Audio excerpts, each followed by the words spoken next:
Assalamualaikum warahmatullahi wabarakatuh. Izin memperkenalkan diri.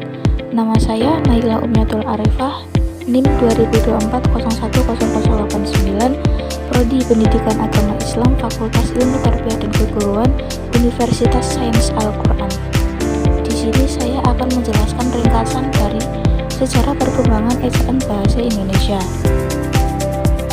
Sejarah perkembangan ejaan dalam bahasa Indonesia mencerminkan proses pembentukan dan penyempurnaan sistem penulisan bahasa yang dipengaruhi oleh perkembangan sosial, budaya, politik bangsa Indonesia. Berikut adalah ringkasan dan sejarah perkembangan ejaan bahasa Indonesia. Yang pertama, ejaan Van Ophuijsen. Pada tahun 1901, ejaan ini merupakan ejaan pertama untuk bahasa Melayu Indonesia yang disusun oleh Carles van Ophuijsen, seorang ahli bahasa Belanda, bersama Engku Nawawi, Gelar Sultan Makmur, dan Taib Sultan Ibrahim. Beberapa ciri utama ejaan ini adalah: 1. Huruf J ditulis DJ, contohnya judul. 2. Huruf U ditulis OE, contohnya goeroe. Dan yang ketiga, huruf C ditulis TJ, contohnya tejita. Van Ophuijsen adalah seorang ahli linguistik dan pencetusan ejaan Van Ophuijsen, sistem ejaan bahasa Indonesia yang digunakan pada masa kolonial Belanda. Ejaan yang kedua yaitu ejaan Soewandi. Pada tahun 1947, setelah Indonesia merdeka, ejaan ini menggantikan ejaan Van Ophuijsen. Ejaan Soewandi memiliki beberapa perubahan, antara lain yaitu: 1. Huruf OE diganti dengan huruf U, contoh guru. 2. Awalan di dan ge sebagai awalan dalam kata kerja dan dipisahkan dari kata dasarnya. Yang ketiga, kata ulang mulai menggunakan kata hubung, contoh berjalan-jalan. Mr. Raden Soewandi adalah tokoh pendidikan dan aktivitas politik pergerakan kemerdekaan. Ia lahir pada tanggal 31 Oktober 1898 di Ngawi, Jawa Tengah, dan memperoleh pendidikan pertamanya di HIS yang diselesaikannya pada tahun 1911. Ejaan yang ketiga yaitu ejaan Molendo.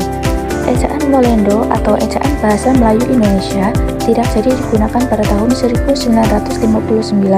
Sempat diusulkan ejaan bersama antara Indonesia dan Malaysia yang disebut ejaan Molendo. Tetapi upaya ini gagal karena perbedaan politik antara kedua negara tersebut. Ejaan yang keempat yaitu ejaan LPK. Ejaan LPK atau ejaan baru adalah ejaan bahasa Indonesia yang dikeluarkan pada tahun 1967 oleh Lembaga Bahasa dan Kesusastraan LPK. Ejaan ini merupakan kelanjutan dari ejaan Melindo dan diresmikan oleh Menteri Pendidikan dan Kebudayaan, yaitu Sarino Mangkun Pranoto pada tanggal 19 September 1967. Ejaan yang kelima yaitu ejaan EYD. Ejaan EYD adalah pedoman resmi untuk menggunakan bahasa Indonesia yang baik dan benar. EYD merupakan salah satu kata bahasa terpenting bahasa Indonesia yang perlu dikuasai oleh semua panutan bahasa Indonesia. Yang keenam yaitu ejaan Puebi. Ejaan Puebi adalah pedoman resmi untuk penggunaan bahasa Indonesia yang baik dan benar. Puebi mengatur cara penulisan huruf, kata, unsur serapan, dan tanda baca. Proses penyempurnaan ejaan mencerminkan upaya pemerintahan dalam memperbaiki tata bahasa dan ejaan yang digunakan agar lebih sistematis, seragam, dan sesuai dengan kebutuhan komunikasi dalam masyarakat. Tujuan dari ringkasan ini yaitu: 1. Memudahkan pembacaan dan pemahaman teks. 2. Menjaga konsistensi dalam penulisan. 3. Memperlihatkan profesionalisme.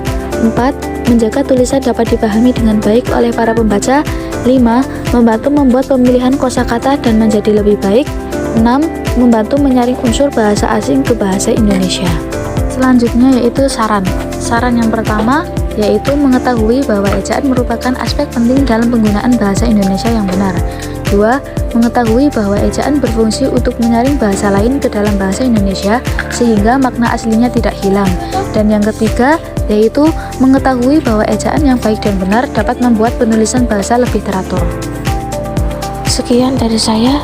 Wassalamualaikum warahmatullahi wabarakatuh.